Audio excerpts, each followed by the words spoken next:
የቦሌ ቡልቡላ አካባቢ ልማት ተነሽ አርሶ አደሮች እጅግ አነስተኛ ካሳ ወስዳችሁ ቦታውን ለማህበር ቤቶች ልቀቁ መባላቸው ለሚዲያችን ተናገሩ። ዝርዝሩን የምትሰሙት ይሆናል። የፈረንሳይ ኤምባሲ በጋዜጠኛ ኦገስቲን ፖስሊ መባረር ዙሪያ ከኢትዮጵያ ሚዲያ ባለስልጣን ማብራሪያ እየጠየቀ መሆኑን ለሚዲያችን ገለጸ። ዝርዝሩን ይዘናል። አዳዲስ የሰሌዳ ታርጋዎችን ለማምረት ከመንግስት ጋር የ12.12 ቢሊዮን ብር ግዙፍ ውል የተፈራረመው የግል ድርጅት ማነው? የምትሰሙት ይሆናል።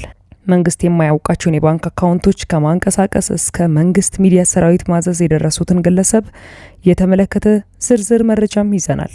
ሰላም ጤና ይስጥልኝ ክቡራን አድማጮች፣ አብራችሁን ስትቆዩ እነዚህና ሌሎች መረጃዎችን ታደምጣላችሁ። ለቻናላችን አዲስ ከሆኑ ሰብስክራይብ በማድረግ እንዲሁም ቪዲዮን ላይክ በማድረግ ይጀምሩ። በቀጥታ ወደ ዝርዝር መረጃው።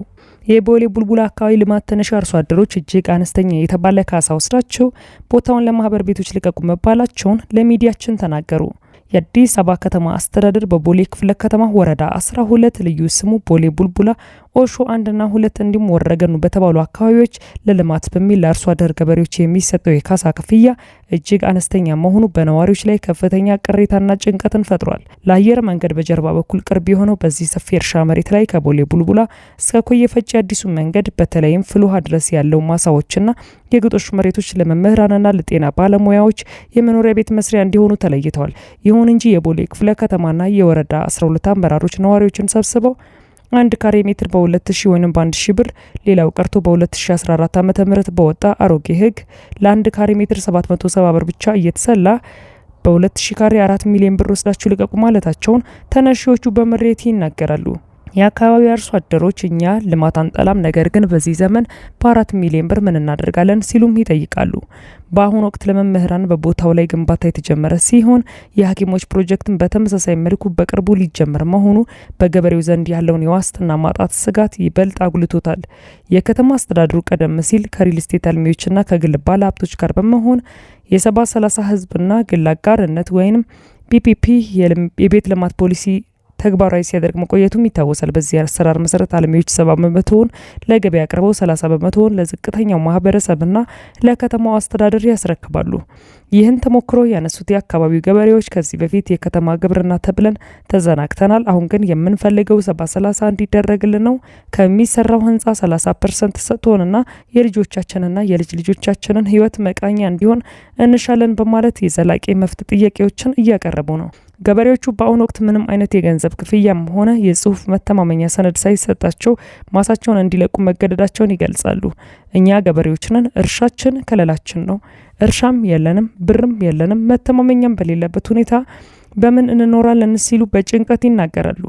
በተያያዘም የክፍለ ከተማው አመራሮች የገበሬውን አቤቱታና ቅሬታ ለአዲስ አበባ ከተማ ከንቲባ አዳነች አቤቤ ከማድረስ ይልቅ እያፈኑት እንደሆነና መጪው የግንባታ ማስጀመሪያ ፕሮግራም ሳይደርስ እልባት እንዲሰጠውም አደራ ብለዋል።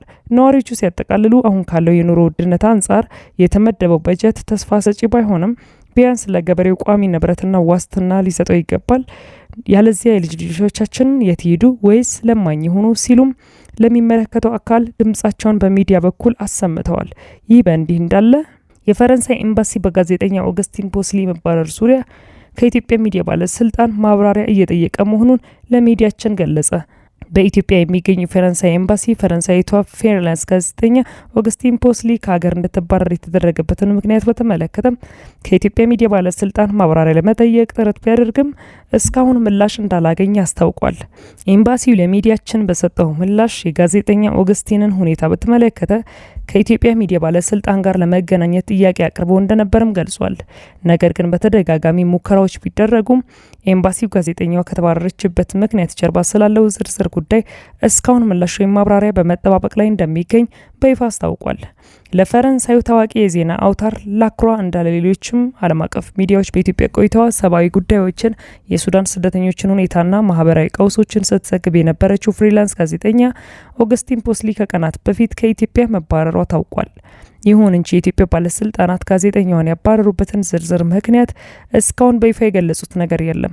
ይህ በእንዲህ እንዳለ የዓለም አቀፉ የጋዜጠኞች መብት ተሟጋች ድርጅት ሲፒጄ የኢትዮጵያ ባለስልጣናት የጋዜጠኛዋን የመኖሪያ ፈቃድና የሚዲያ እውቅና በአስቸኳይ እንዲመልሱና ወደ ሀገር ውስጥ ገብታ ስራዋን እንድትቀጥልም እንዲፈቅዱላት ጠይቀዋል። የድርጅቱ የአፍሪካ ዳይሬክተር አንጀል ኩንታል እንደገለጹት ጋዜጠኛው የተባረረችው በሰሜን ኢትዮጵያ ትግራይ ክልል ተገኝታ ነዋሪዎች ወደ ጦርነት ልንመለስ እንችላለን በሚል ስላላቸው ስጋት የሰራችውን ዘገባ ተከትሎ የተወሰደ የበቀል እርምጃም ነው። ባለስልጣናት በይፋ መወያየትና መፈተሽ የማይፈልጉትን የፖለቲካና የጸጥታ ጉዳይ በገለልተኝነት የዘገበች ጋዜጠኛ ስልጣናቸውን ተጠቅመው መቅጣታቸው ተገቢ እንዳይደለ ድርጅቱ ገልጿል። የኦገስቲን ፖስሊ ከሀገር መባረር በሀገሪቱ ውስጥ ገለልተኛ በሆኑ የሀገር ውስጥና የውጭ መገናኛ ብዙኃንና ጋዜጠኞች ላይ የተወሰደው ካለው ተከታታይና ጠንካራ እርምጃዎች ጋር የተያያዘ መሆኑም ይነገራል። በድንበር የለሽ ጋዜጠኞች ቡድን የዓለም ፕሬስ ነጻነት መውጫ ተቋም መሰረት የኢትዮጵያ ደረጃ በከፍተኛ ሁኔታ በማሽቆልቆል ላይም ይገኛል።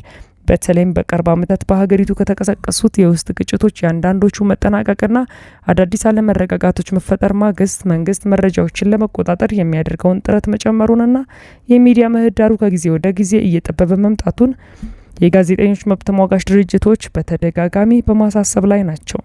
ይህ በእንዲህ እንዳለ አዳዲስ የሰሌዳ ታርጋዎችን ለማምረት ከመንግስት ጋር የ12.12 ቢሊዮን ብር ግዙፍ ውል የተፈራረመው የግል ድርጅት ማን ነው? የትራንስፖርትና ሎጂስቲክስ ሚኒስቴር ባወጣው አዲስ መመሪያ መሰረት ሀገር አቀፍ ደረጃ ወጥ የሆነ አዲስ የተሽከርካሪዎች ታርጋ ስርጭት በይፋ ተጀምሯል። ይህንንም የአዲስ አበባ ከተማ አስተዳደር አሽከርካሪና ተሽከርካሪ ፈቃድ ቁጥጥር ባለስልጣን ተግባራዊ ማድረግ ጀምሯል። በአሁኑ ወቅት አዲሱ ሰሌዳ መሰጠት የጀመረው አዲስ ታርጋ ለመውሰድ ተመዝግበው በመጠባበቅ ላይ ላሉና ከዚህ በኋላ አዲስ ለሚመዘገቡ ተሽከርካሪዎች ብቻ እንደሆነም ተገልጿል። በመጠባበቅ ላይ የሚገኙ ተገልጋዮች ቀደም ሲል በተመዘገቡበት ቅደም ተከተል መሰረት ጥሪ ሲደረግላቸው መውሰድ የሚችሉ ሲሆን በስራ ላይ ያሉ ነባር ተሽከርካሪዎች ግን ሚኒስቴር መስሪያ ቤቱ በሚያወጣው ልዩ የጊዜ ሰሌዳ መሰረት ደረጃ በደረጃ እንደሚቀየርም ታውቋል። ይሁን እንጂ ይህ ፕሮጀክት መጀመሩን ተከትሎ ከመንግስት የኤሌክትሮኒክስ ግዢ ስርዓት ወይንም ኢጂፒ ፖርታል የወጡ ሰነዶችና ይፋ የተደረጉ አዲስ የተጠቃሚዎች የመሸጫ ዋጋ ታሪፍ ከፍተኛ ህዝባዊና የባለሙያዎችን ትችትም አስነስቷል። የትራንስፖርትና ሎጂስቲክስ ሚኒስቴር 4 ሚሊዮን አዳዲስ የሰሌዳ ታርጋዎችን ለማምረት የ12.12 ቢሊዮን ብር ግዙፍ ውል ለኢትራክ ሞተር ማኑፋክቸሪንግ ኃላፊነቱ የተወሰነ የግል ማህበር ሰጥቷል። ይህ ኩባንያ በዘርፉ ምንም አይነት የተረጋገጠ የስራ ልምድ የሌለው መሆኑ ሳያንስ መንግስት ለአንድ ነጠላ የሰሌዳ ታርጋ እስከ 60 ሺህ ብር የሚደርስ የግዢ ዋጋ መፍቀዱ አነጋጋሪ ሆኗል። ይህ በግዢ ወቅት የተመዘገበው የተጋነነ ዋጋ በቀጥታ ወደ ተጠቃሚ ማህበረሰብ እንዲሻገር መደረጉ ደግሞ ቅሬታውን ይበልጥ አጋግሎታል። ድርጅቱ የፊትና የኋላ ታርጋዎችን በ3030 ብር ወደ ሀገር ውስጥ ለማስገባት ውል ማሰሩን ዶክመንቶቹ ያሳያሉ። በይፋ ባወጣው የ2018 ዓ.ም አዲሱ የታሪፍ ሰነድ መሰረትም ለአንድ የግል መኪና ወይንም ለንግድ ተሽከርካሪ የሚሆን አንድ ጥንድ ሰሌዳ የፊትና የኋላ ማለት ነው መሸጫ ዋጋ አስደንጋጭ በሆነ መልኩ 56 ሺህ ብር እንዲሆን ተወስኗል። የኤሌክትሪክ ተሽከርካሪዎች እንኳን በጥንድ ሰሌዳ 44500 ብር እንዲከፍሉ የተገደዱ ሲሆን የህዝብ ታክሲ ትራንስፖርት ሰሌዳ 11700 ብር እንዲሁም የከተማና የሀገር አቋራጭ አውቶቡሶች ጥንድ ሰሌዳ 9400 ብር ተቆርጦባቸዋል።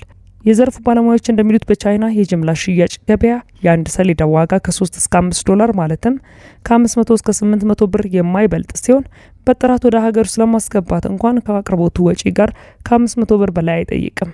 ምርቱን በሀገር ውስጥ ለማምረት ቢታሰብ ወጪው 600 ብር አካባቢ የሚጠጋ ሲሆን በጨረታው ላይ የተሳተፉ አንዳንድ አካላት እስከ 800 ብር ድረስ ዝቅተኛ ዋጋ ቢያቀርቡም ሳይደመጡ ውድቅ ተደርገዋል።